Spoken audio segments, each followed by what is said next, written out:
the children. Who calls that junk? My son calls it his Not junk. on me. Yeah, it was sort of startling when she did that. What, was that ad-libbed? No. That was ad-libbed? Totally ad-libbed. I heard. It was not Chevy's idea, it was her idea. She's very proud of herself. And she's goddamn funniest actress and a great person. But so she could have gone right in, I wouldn't mind.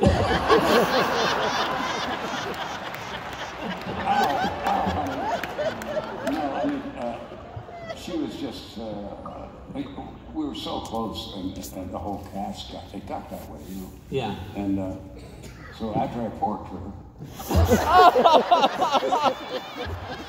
just kidding. Of course,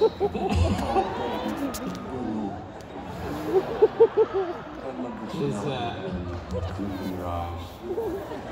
Don't go away yet. I have a feeling the Binghamton newspaper tomorrow is going to have one quote, and it's going to say, "So I porked her."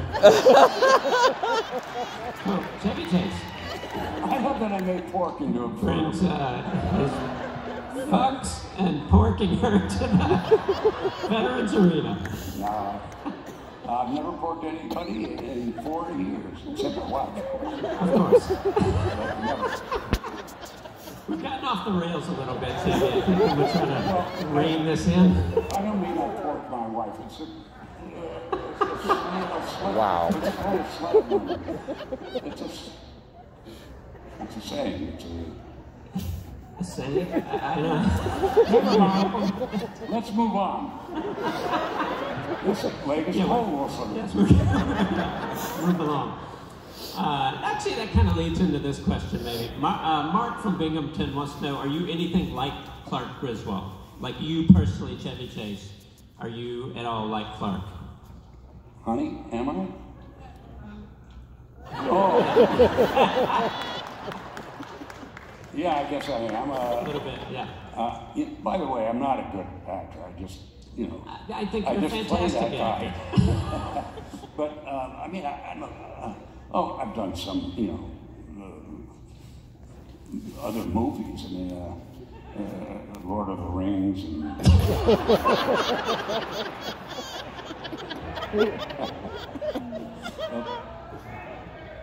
What was the question? I forgot.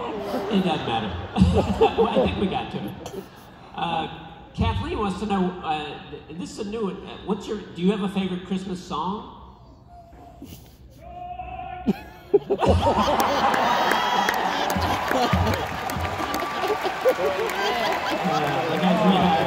was amazing. Before that, though, Joy in the World. Oh, that's good. Did you hear that inflection was perfect, by the way. He nailed it. The inflection? The inflection, he sang it exactly. Yeah. Right. Oh, my favorite Christmas song is,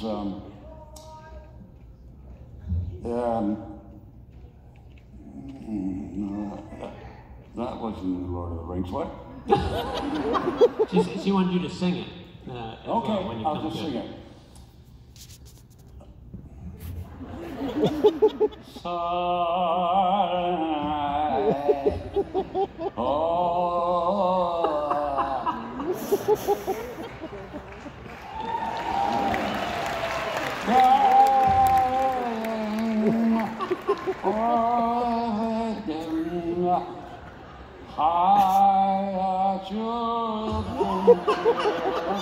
I don't think we've hit any of the words yet. Children. I don't know any of them. That's all right. That was a better answer than a real one, I think. Austin Andrews wants to know, what is your favorite Christmas movie of all time? Honestly? Yeah.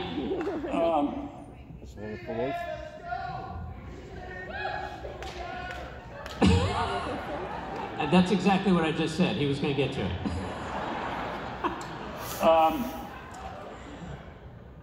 You know what? I have to say It's a Wonderful Life That's a magnificent movie. I love it. I've seen mine compared to that, and I think, what the hell are they talking about? I mean, that was maybe the greatest film actor we've ever had, Jimmy Stewart, and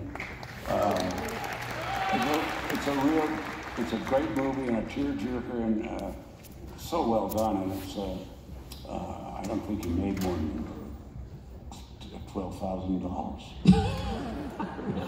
I'm just guessing, but maybe that was good money back then. I don't know. Have you all seen that? If you haven't, that's the one to look at.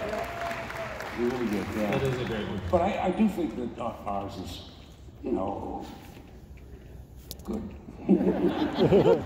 Funny, that's what the deal is with me. Yeah. So Darlene wants to know, and Jane, you might be able to help with it. How tall is your own Christmas tree this year for 2021? What do you think? 12? I think it's about 9 or 10. 9 or 10 feet? 9, 10 Did you guys feet. chop it down? No. We didn't go out and chop it down. You could have said something that made us look better.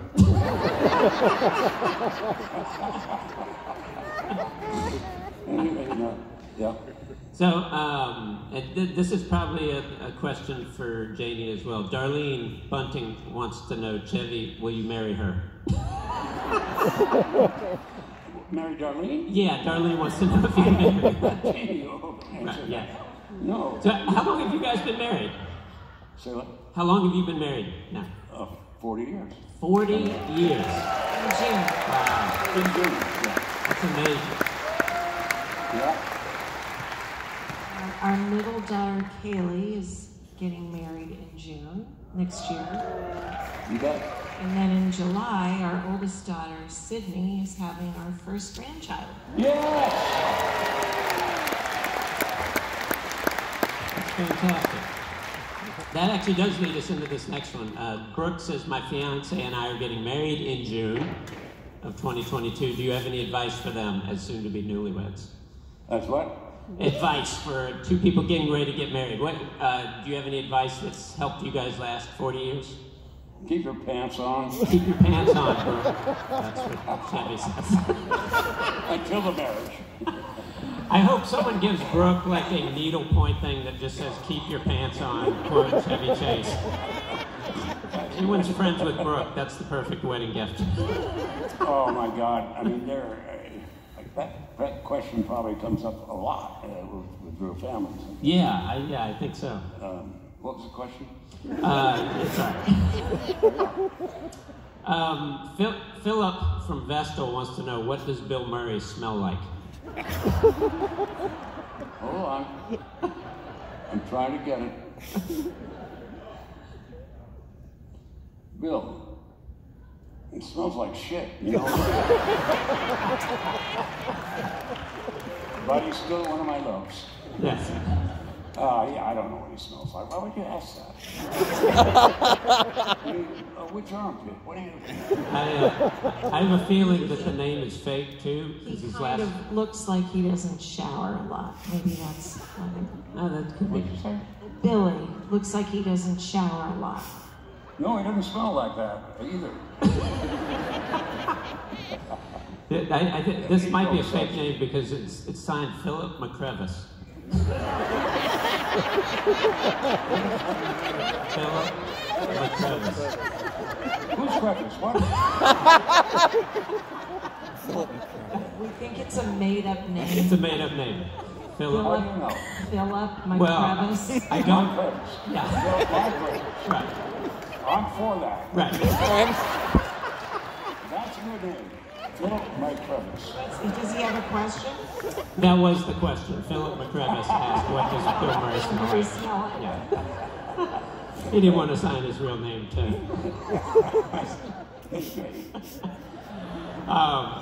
This one's a more real question. Justine Griffin wants to know if you have any favorite memories with Gilda Radner. Oh my God, that's out of the blue. Quiet, please.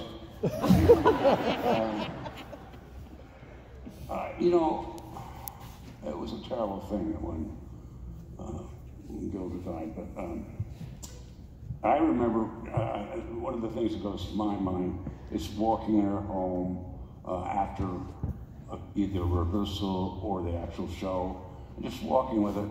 And she's just so lovely. I mean, such a great girl. And you know, I have this other vision of John and Gilda on stage during SNL, and John just slapping her in the face. You know, he's playing a director, right? Right. And so he's talking to her, and suddenly, bam! And she goes all the way into the wall and over some stuff, and then she's back listening, and she see me do it again. And goes, bam! This is the way Gilda plays it. She was really funny. Yeah. Oh God. Oh, how did she die again? What was it? She had ovarian cancer. Yeah. Anyway, it was awful, and it hit us like a ton of bricks. She was one of the real originals of that show, obviously. And it was a great cast. Yeah, an amazing cast. John, If you think about the first year, there were 4 guys and 3 girls. yeah. And now there are like 27. By far. Yeah. You know, it's true. And that cast, that 4 guys and 3 girls, is about as good as you could get for that show. And somehow I became the big deal, you know, but that happens, I guess. And yeah. Can you tell us how you, how did you end up on SNL? Like what, did you audition for it or? You ass. No, Lauren and I were already discussing making the cast and stuff, you know, getting the cast for the show and right. putting the thing together. And I didn't get the tenor of this question. So, how did you get the job? Like, because you were hired as a writer first, right? Right. Yeah. Lauren had called me in LA, he was in New York, and asked if I would be on the show. Not on the show, but the head writer. Mm-hmm. And I said yes, and he said, but no acting. Okay. And it just started, right away I was acting, just because I just like to act. And well, Chevy would write sketches and then get up and do them to show the cast, this is what I have in mind, or, you know, here's what I'm thinking. And Lauren went, oh, he should be doing that. Yeah. We didn't call them sketches, really. Skits. No, we didn't say skits. Okay, so what are they? I think they were masterpieces. Masterpieces. Yes, the word I hear bandied about is short little masterpieces. Yeah, short masterpieces. So a lot of people don't realize you're actually a very talented musician. Was that ever an idea that you might become a musician in your life? Like, was that a career option for you? No, I certainly didn't think much about careers. You know, pretty young. You know, I've been playing jazz piano for 50 years now, or well, less, 48. Yeah.